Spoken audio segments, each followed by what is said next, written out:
O Senhor esteja convosco. Ele está no meio de nós. Proclamação do Evangelho de Jesus Cristo segundo Lucas. Glória a vós, Senhor. Naquele tempo, Jesus dizia: a que é semelhante o reino de Deus, e com que poderei compará-lo? Ele é como a semente de mostarda, que um homem pega e atira no seu jardim. A semente cresce, torna-se uma grande árvore, e as aves do céu fazem ninhos nos seus ramos. Jesus disse ainda: com que poderei comparar o reino de Deus?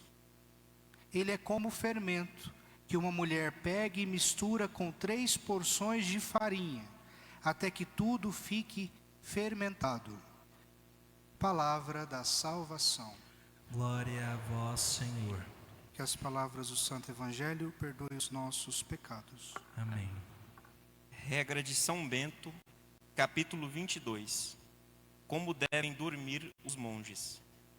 Durma cada um em uma cama. Recebam seus leitos de acordo com o modo de viver monástico e conforme o abade distribuir. Se for possível, durmam todos no mesmo lugar.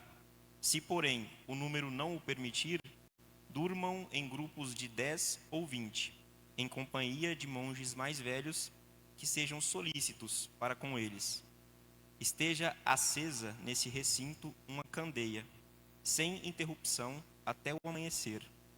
Durmam vestidos e cingidos com cintos ou cordas, mas de forma que não tenham, enquanto dormem, as facas a seu lado, a fim de que não venham elas a ferir durante o sono quem está dormindo.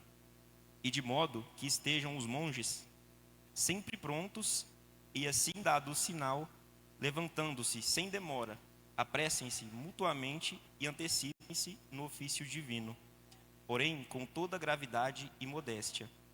Que os irmãos mais jovens não tenham leitos juntos, mas intercalados com os dos mais velhos. Levantando-se para o ofício divino, chamam-se mutuamente, para que não tenham desculpas os sonolentos. Façam-no, porém, com moderação.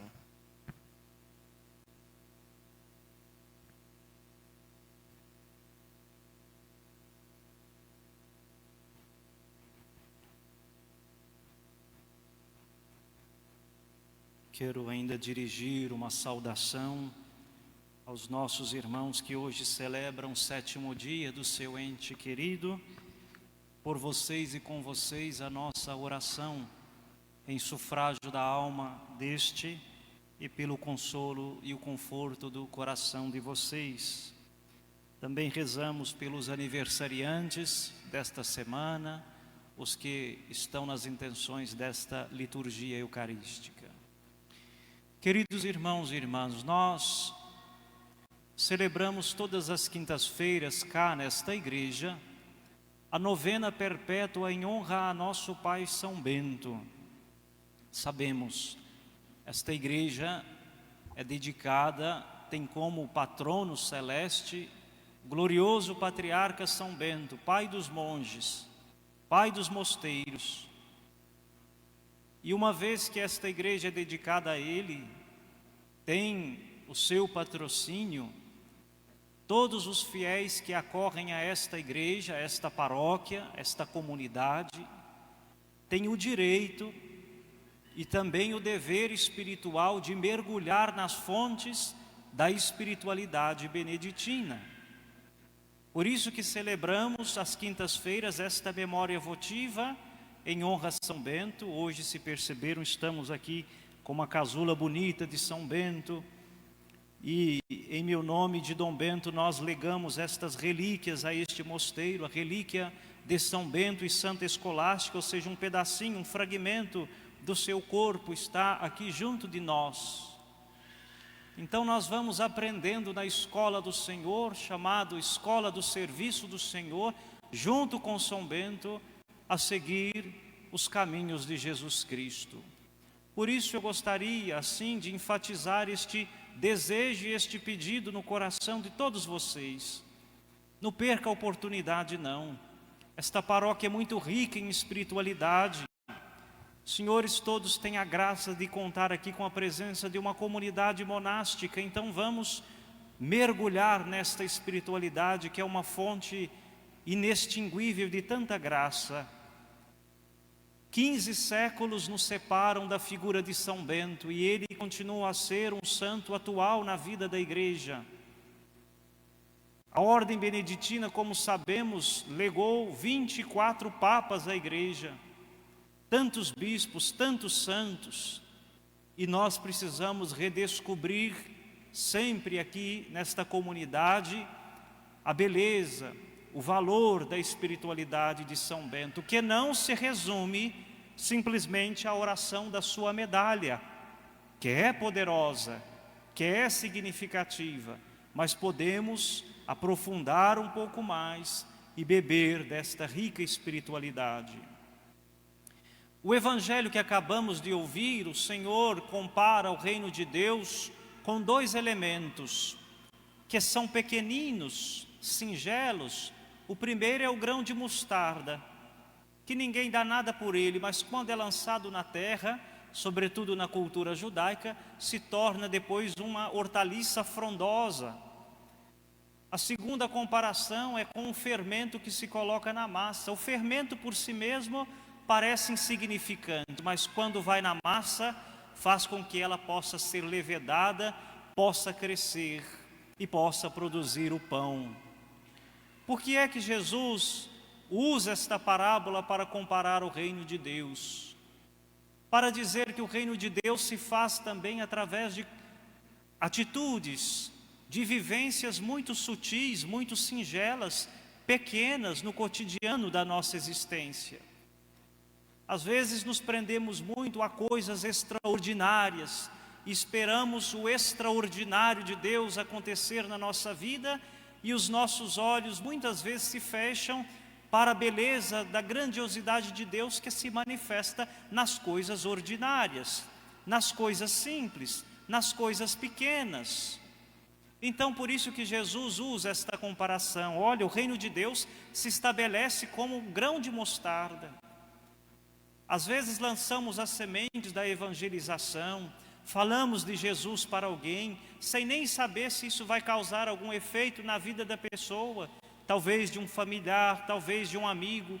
Às vezes temos a sensação de que somos tão pequenos, tão insignificantes, que não somos capazes de fazer nada por ninguém, mas Deus usa da nossa pequenez, da nossa limitação, para que também possamos ser sinais de graça, de bênção na vida dos irmãos, ainda que nos sintamos pequenos. E quando a igreja nos chama a desempenhar algum ministério, alguma função, algum serviço, às vezes a primeira intuição que temos é de pensar assim: mas justo eu? De repente o pároco chama: olha, você poderia ser ministro da Eucaristia, catequista, podia ajudar nesse ou naquele movimento. E a gente pensa: mas Senhor, será que eu vou dar conta? Sou tão pequeno, sou tão frágil, sou tão simples, não tenho tanto conhecimento. E a gente vai percebendo que é Deus que vai nos capacitando, vai nos ajudando para que a gente possa viver bem a missão que foi confiada a nós. Faço pensar em vocês, que a maioria são pais e mães de família. Que missão árdua, mas que missão nobre que tem vocês.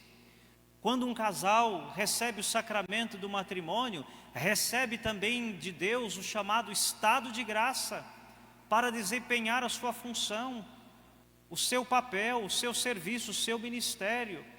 Assim Deus não desampara ninguém e nós não podemos nunca nos sentirmos sozinhos. Na leitura da regra de São Bento que ouvimos, o trecho de hoje, São Bento vai organizando a vida do mosteiro e ele pensa em tudo. O modo como os monges dormem, acordam, rezam, e no final do texto diz assim, que os monges se antecipem para o ofício divino. E é isso, e esta sementinha que, pedindo a licença de nosso pároco, que pensando juntos, gostaríamos de, assim um pouco mais divulgar para os senhores, que é a chamada liturgia das horas. Não sei se todos conhecem. Esta é a oração litúrgica da igreja, que é nada mais, nada menos do que a meditação dos salmos, a salmodia. Os salmos na vida de Jesus tiveram uma importância tamanha. Jesus recitava os salmos, era judeu, da tradição judaica, e nós herdamos a liturgia, a salmodia da tradição judaica, a tradição de salmodiar. Então esta oração, que é a oração litúrgica da igreja, da qual os padres, os monges, os religiosos têm obrigação canônica de rezar todo dia, e São Bento se preocupou muito, é uma das regras religiosas que mais se dedicou ao ofício divino. Nós também queremos partilhar com os senhores, redescobrir esta fonte de oração tão bonita, tão significativa. Ah, padre, eu não tenho livro e não sei como reza. Hoje já temos celular, e no celular a gente consegue, aplicativo, consegue encontrar liturgia das horas. O que é isso? É nós santificarmos as horas do dia, do nosso dia, através da vida de oração. Às vezes a gente fica buscando, o que eu vou rezar? Que fórmula? Que espiritualidade? Está aqui a oração oficial da igreja, a liturgia das horas, que qualquer um dos senhores, ou melhor, todos os senhores, podem ter acesso e podem rezar.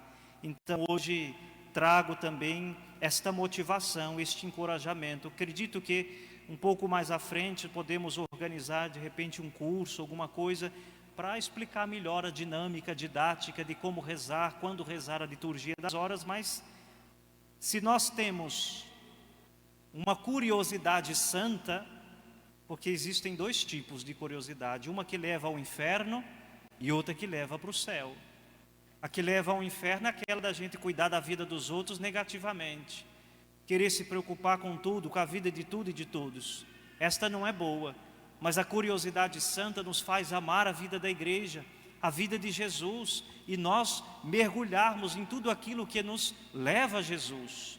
Então podemos pesquisar, podemos prescrutar, podemos redescobrir e descobrir o valor das coisas sagradas na vida da igreja.